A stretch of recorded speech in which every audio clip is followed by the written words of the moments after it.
Class is now starting. All attendees are in listen-only mode. Well, welcome to Marketing Brain Health. This is Dr. Richard Barwell, and this is going to be part 3, another blitzkrieg 15-minute hits, but we got lots of good stuff to talk about today with where we're going with this. So dynamic assessment. We talked a bit about this last time about making sure you had accurate information. This is becoming even more important today. I don't know how many of you know this or have seen this, but there was a breaking news article that the World Health Organization has now listed burnout, neurological burnout, as a disease. God, these guys drive me crazy. But that means big things, because if that's the case, then you can start to look for a billing code for this, for burnout. And that's exactly what we're looking at. So things are getting very interesting in the field of health and illness and the nervous system. And we're in the prime spot. The biggest change that has to happen is within the chiropractor's mind. You have to realize that we're not back pain doctors or a neck specialist or spinal specialist, but truly we are functional neurologists dealing with the nervous system at the highest level. And once you get that through your head and break away from the concept that we're all about spinal mechanics and so on, like the rest of the organizations in chiropractic are trying to force us into, you've got the field open for you. So here we go. Patterns of cortical activity are formed through genetic expression. That's about 20%. That's what nature is all about. We do have some basic information already patterned into the nervous system as we're born, but the majority of the information in your brain is in there and patterned by nurture, about what's happened into you and your experiences in life and what kind of hardwiring you put in there. And if you put the hardwiring in there, that means you can change it, but it doesn't just happen sort of automatically. And you need to understand how we can look at those patterns. And that's why we were forced, when we started to recognize that we were looking at cortical changes with chiropractic, then we had to take a look and say, what does that mean? What is known about these cortical patterns? Well, we know this. When those hardwired cortical patterns are firing, they produce different electromagnetic frequencies. And we can measure the frequencies. And we found out, the people doing all the research over the last 60 to 70 years in neurofeedback found out that these frequencies represent a state of being. For instance, if you're generating beta frequencies in your brain, then you're wide awake and you're alert, your conscious mind is going full tilt boogie. It takes a lot of energy to maintain that. That's why we have to go to sleep, because we burn up so much energy that we have to restore the battery, and that's the role of sleep. Alpha is the next stage down, and alpha, you're still awake, but you're in a relaxed state. You're in a meditative state. You're conscious, but it's very relaxed. And then we shift down into the most important levels, and that's the theta and delta levels. Both of those levels, when your brain starts to generate the majority of theta or delta frequencies, you're now in your subconscious. You are no longer in the conscious mind. But the theta and delta frequencies represent 95% of brain function, an area where we have never been able to examine and look at as chiropractors. We've always been stuck with, how are you feeling today, Mrs. Smith? And that's all a conscious response. That's not the subconscious of 95% of brain activity. Today, we can finally look at that subconscious level. And that's the most exciting breakthrough that really happens, because the majority of the challenges happen in the subconscious level. So theta is light sleep, it's dream sleep, it's rapid eye movement, it's into the subconscious. I consider theta to be one of the most important groups, because it really is the area where we store our doubts and fears, and our boogeymen all live in theta.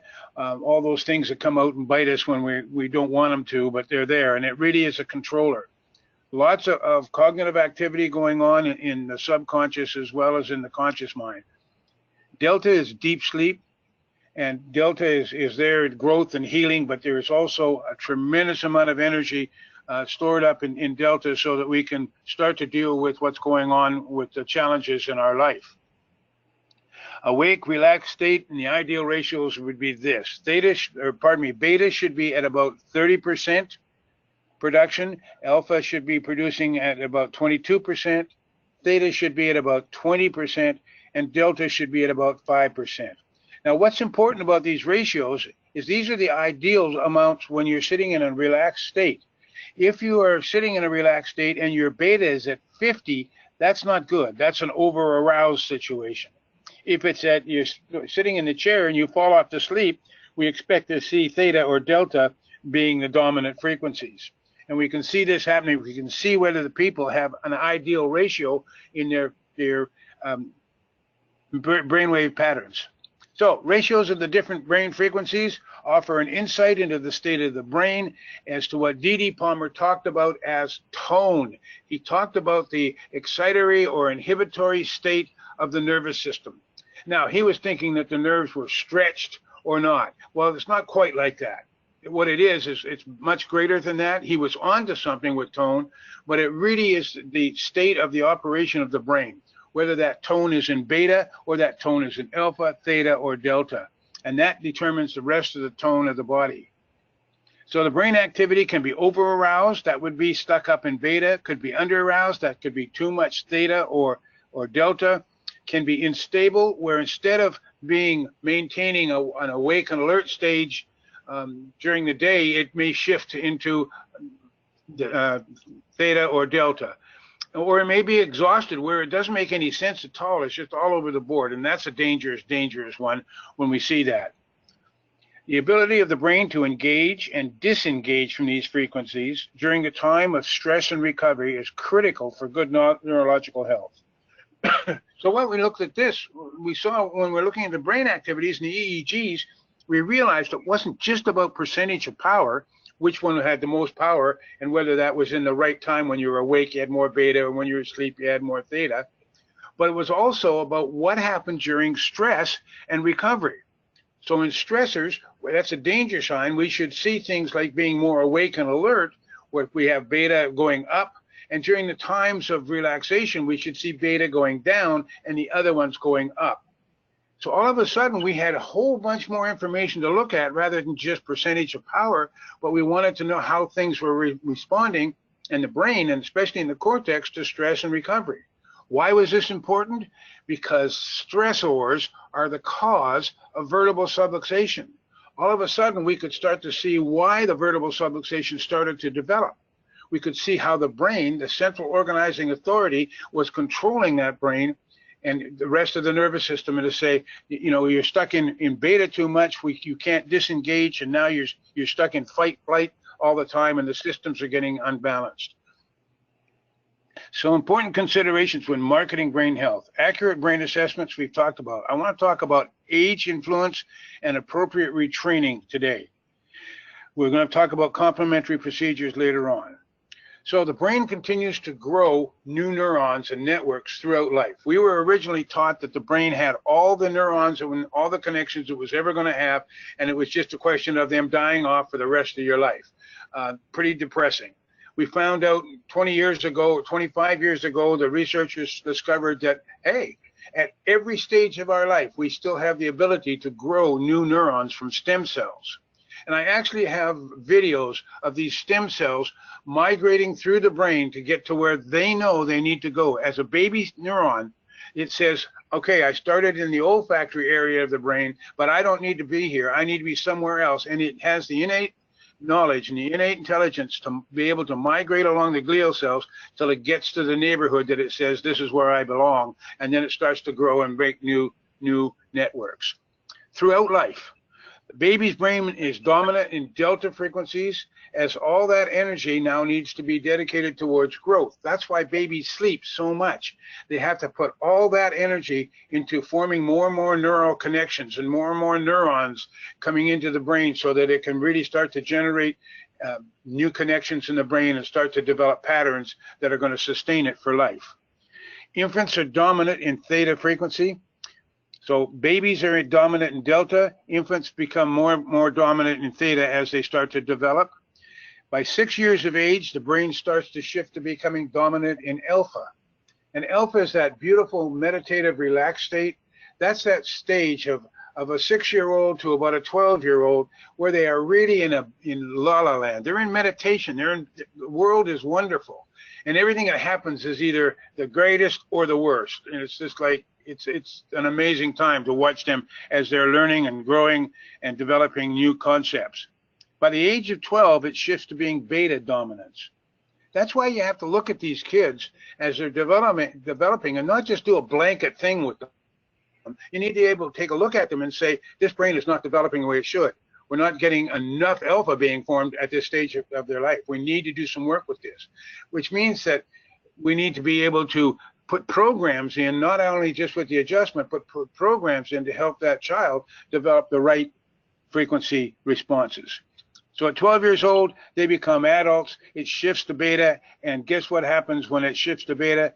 They start to develop hormones, and we start to see the change in their life, and also the change in their attitude, because they go from that wonderful Disneyland of alpha into that scary land of beta, where everything becomes kind of frightening.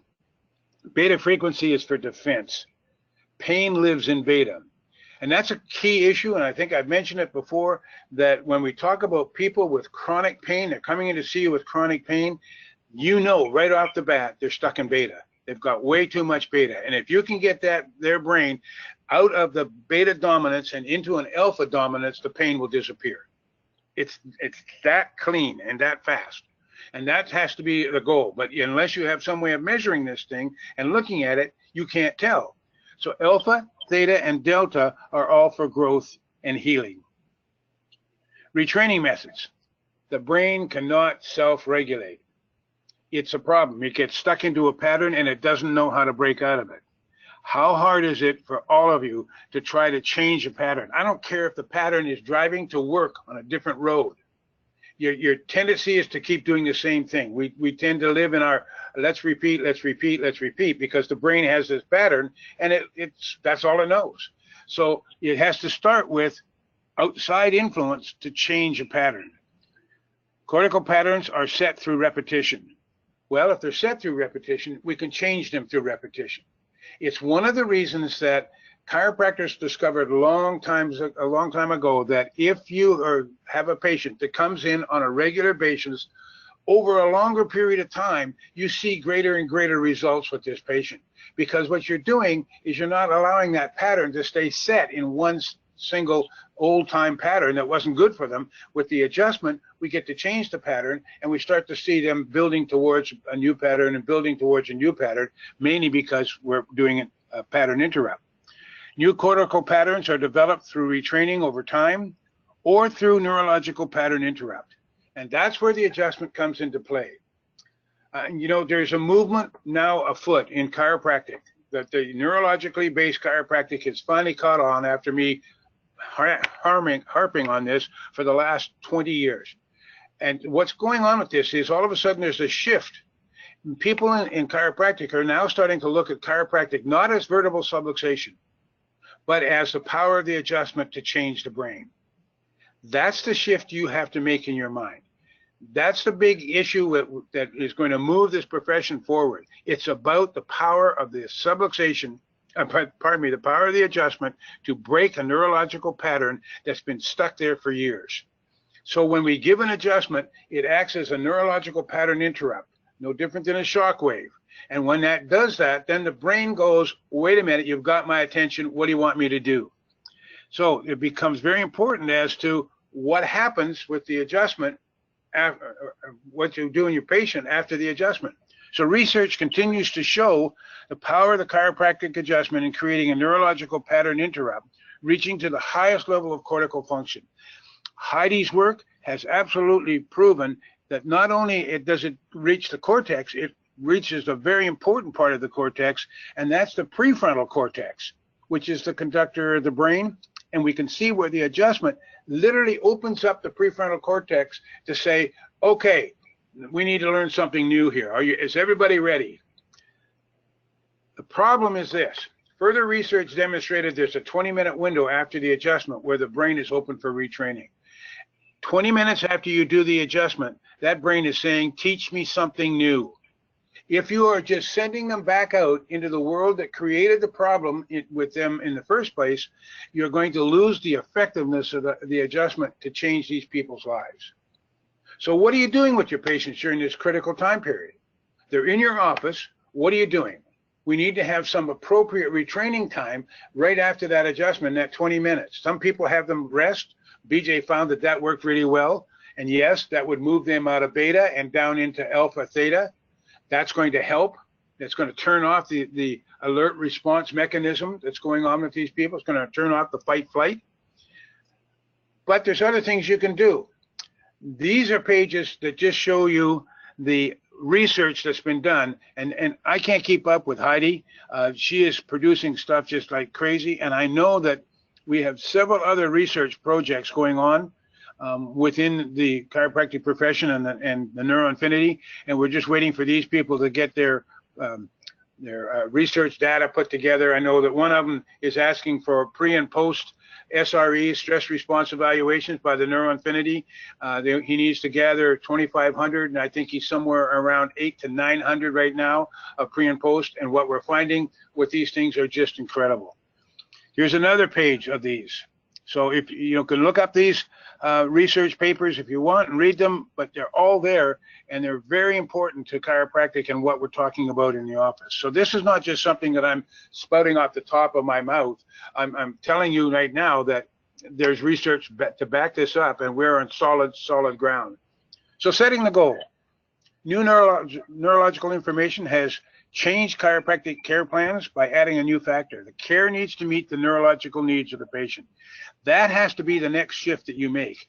Once you understand that you deal with the central nervous system, you deal primarily with the brain, and the adjustment is changing the brain patterns, then we need to say, wow, I better be careful what patterns I'm changing with this brain and my application of chiropractic. Because if you're doing something that's inappropriate, you're going to make matters worse rather than make matters better. So what we have to now consider is the term intensity of the care as it relates to the patient's neurological needs, something we've never had to look at before. If they're over-aroused, then I suggest less and lighter for longer duration. We've heard for years less and lighter in chiropractic. We never understood exactly why. Now we do. If it's over-aroused, then you do less and lighter, but you do it for a longer duration of time. So you may see them twice a week, but instead of seeing them for 6 weeks, you're going to see them for 12 or 18 or 20 or 6 months, depending on what the status is. If under-aroused, then more dynamic and higher stimulation. So that could be, you could see them 3 times a week or 4 times a week if they're under-aroused, until you start to get that pattern changed. But once you get the pattern changed and it starts to adapt, you have to adapt with it as well. If you're unstable, then care needs to match the state of the pattern for that day. If they're over-aroused on that day, then you'd be less dynamic. And if they're under-aroused, you're going to be more dynamic with them. If exhausted, that's the most dangerous state. That's when you see all the autoimmune system disorders. Then you'd go very light and less frequent, but for a much longer duration. That's when you start looking at 6 months or a year. We now have justification for care based on the neurological patterns of the patient. So all of a sudden, booking a patient once a week for 6 months is not over care. It's care that's designed to match exactly their neurological needs.